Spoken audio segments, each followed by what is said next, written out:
Hey there, deep divers. Welcome back. Have you ever seen those incredible, textured walls in fancy homes or restaurants and thought, wow, that looks amazing, but probably super complicated Yeah. or maybe really expensive? Well, today we're going to dive deep into decorative sand plaster. And I'm going to show you, kind of demystify it. Think of this as, well, me walking you through how I actually do it step by step. My mission today. To give you a shortcut, really, to understand this technique using materials that are, surprisingly easy to find, let's get into it. Okay, first things first, before you get to that beautiful shimmery finish, you absolutely have to start with the foundation. It's critical. So what I always do is prepare the base with a really good undercoat.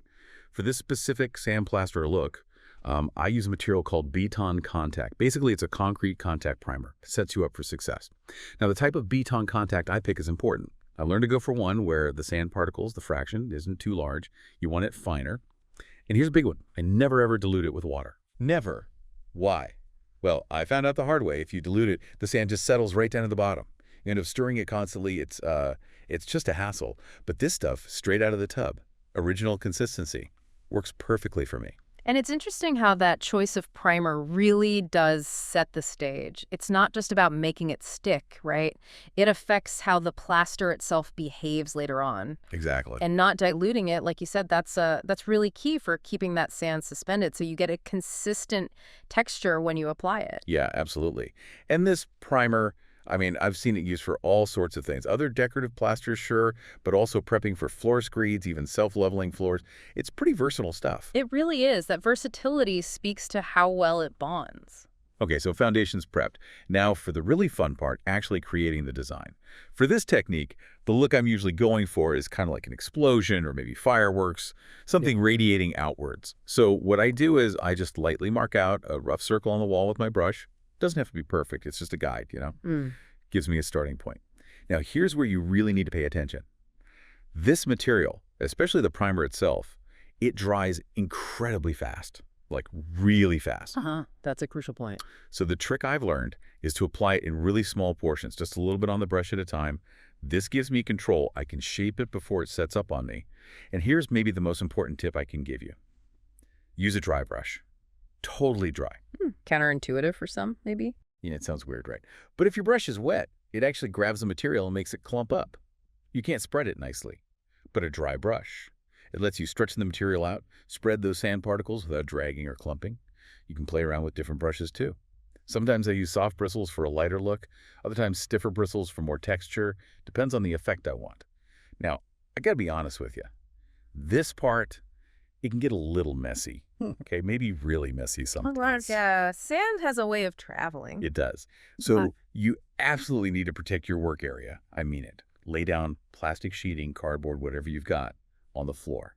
Cover nearby walls, even the ceiling if you can. Trust me on this one, sand will get everywhere. Just plan for it.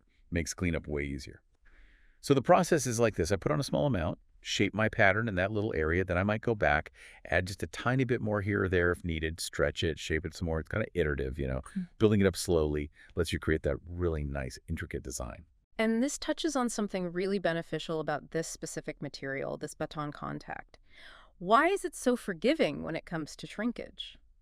That's often a big issue with decorative plasters, right? They shrink as they dry, and the pattern can change or even crack. Exactly. But this one, it doesn't really compact much, does it? The sand particles don't get lost, so that beautiful fireworks pattern you just made, it pretty much stays exactly as you created it. That's a huge plus, especially for detailed work. Oh, absolutely. That stability is fantastic. Yeah. But I don't think that means it's effortless to apply. Yeah. Beton Contact is, well, it's a pretty stiff material. You got to put some effort into it with the brush.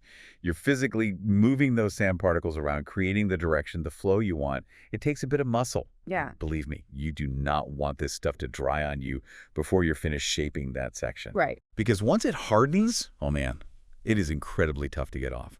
You might literally need a scraper or a spatula. It sets up fast. But here's another great thing about it. It's flexibility. This is really cool. You can actually add more material later, even if an area nearby has already dried. You can blend it in. That's quite forgiving. It is. It gives you room to adjust or fix things. But, and I really have to stress this, always apply it in small amounts initially. If you slap on way too much and then you decide you hate the pattern, Well, once it's dry, it's kind of a catastrophe. Uh-huh. Yeah, catastrophe sounds about right. Furiously. Beton Contact is one of the strongest primers out there. Fixing big mistakes after it's fully cured is really, really hard. So my advice is always take less material more often. Don't try to do too much at once. It's harder to spread evenly, and you risk making mistakes you can't easily fix. Patience is key here. That ability to reapply or adjust, combined with the fact it doesn't shrink much, really does make this technique more approachable, doesn't it? Even if you're a beginner, you have more control, less risk of messing things up permanently compared to some traditional plasters where you basically get one shot. Exactly. It opens it up. And you know what else is great?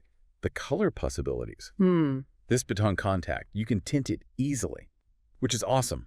I mean, think about it. You can take pretty much any pigment, blue, red, black, whatever you like, and make the base layer itself a different color. Whoa. Or you can play with the top layer over a standard base. Imagine like a deep green base coat, and then maybe you use blue sand mixed in the primer, or the other way around. The possibilities for customizing the look are just endless, really, beyond just the texture. And that layering of color can create some really stunning effects. You might have the base color subtly showing through the top coat, adding depth. Totally. Okay, so we've got the base down, the pattern created. Now for the grand finale. The sparkle. The showstopper. This is the final touch that makes this decorative sandplaster really truly shine. And instead of using fancy, expensive waxes or special lacquers, which can tricky to apply right, I use something super simple. Ordinary, deep penetrating primer.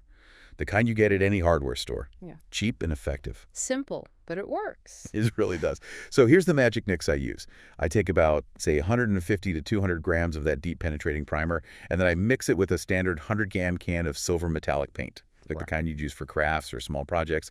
Just pour the whole can right into the primer. Mix it up really well. So that gives it the silvery base shimmer. Exactly. But then, here comes the real secret ingredient. Glitter. Now, this isn't your kid's craft glitter, okay? It's more like tiny shavings or a very fine dust. It's important that it doesn't dissolve in the paint or primer. I usually add about half a can, maybe a 50-gram can or so, of this specific type of glitter to my silver primer mix.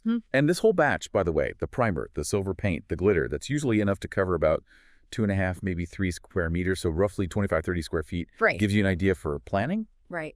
And the effect, oh, it's incredible. The silver primer mix doesn't totally cover up the sand texture, right? It leaves a subtle silvery coating over the matte sandplaster underneath.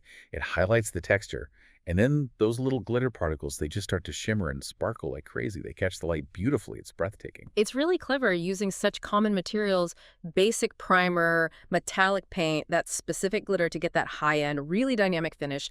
The silver provides the luminescence, but you still see the texture, and the glitter adds that extra dimension of sparkle. Yeah. And it's quite durable, too, isn't it? Even after it fully cures, say, 24 hours, that glitter stays put. It doesn't just rub off if you wipe the wall with a damp sponge. Right.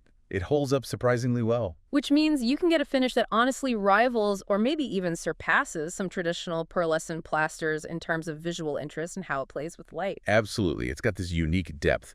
Now, one last practical tip for this stage. That glitter. It likes to settle at the bottom of your bucket or tray, fast. Yeah. Good point. So you have to keep stirring it, like pretty constantly as you're applying it. Just a quick swirl every time you dip your brush or roller.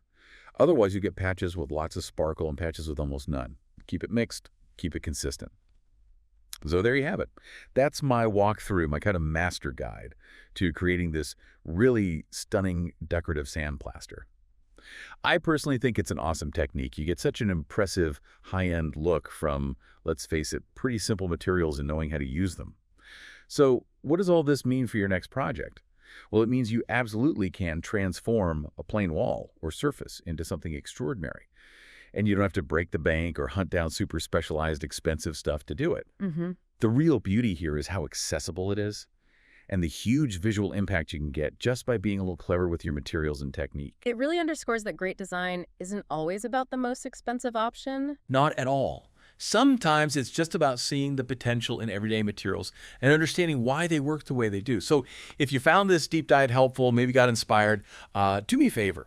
Hit that like button right now and definitely leave a comment. Let me know what you thought. Or if you plan to try this yourself, And make sure you subscribe to the Real Decor English channel. We've got lots more insights and techniques coming your way. Until next time, keep exploring, keep trying new things, and keep creating.